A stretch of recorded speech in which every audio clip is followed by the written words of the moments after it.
మన ప్రభుత్వం వచ్చి దాదాపు 16 నెలలు కావస్తున్నా కూడా మీరంతా ఆ రోజు నన్ను కూడా ఒక పార్లమెంట్ సభ్యునిగా నన్ను ఘన విజయంతో గెలిపించారు. 1,12,000 మెజార్టీ అంత దాచామాచి విషయంగా మీ అందరి కష్టం ఉంది.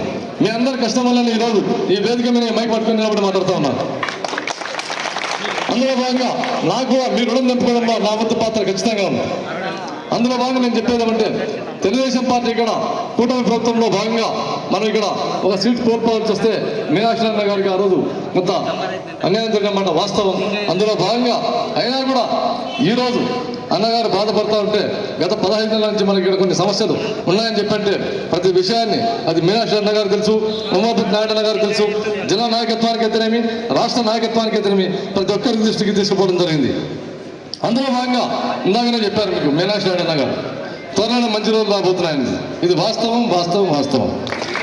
కాబట్టి మీరు ఎక్కడ కూడా సంయమనం కోల్పోకుండా దయచేసి తెలుగుదేశం పార్టీ నాయకులంతా, ఎందుకంటే కుటుంబ ప్రభుత్వంలో భాగమే కాబట్టి రేపు రాబోయే లోకల్ బాడీ ఎలక్షన్లో ప్రతి ఒక్కరూ మీనాక్షి అన్నగారి ఆధ్వర్యంలో, ఉమాపతి గారి యొక్క ఆధ్వర్యంలో మనం, ఎందుకంటే మనలో మనకు గ్యాప్ వచ్చినాయంటే మళ్ళీ మనకు వేరే వాళ్ళకి అవకాశం ఇచ్చిన వాళ్ళం అవుతాం కాబట్టి దయచేసి మనం రాబోయే లోకల్ బాడీ ఎలక్షన్లో అన్ని, ఎందుకంటే మీనాక్షి అన్న గారికి అన్ని విషయాలు ఆలోపు, ఎందుకంటే అద్దరు ధర్మార్ సుబ్బారెడ్డి గారు ఉన్నారు కాబట్టి అన్ని విషయాలు సాధ్యమైన తొందరలో మీకు క్లారిటీ వస్తుంది. కాబట్టి రాబోయే రోజుల్లో లోకల్ బాడీ ఎలక్షన్లో మనమంతా కుటుంబ ప్రభుత్వం ఘన విజయం సాధించాలని చెప్పేసి కోరుకుంటున్నాను.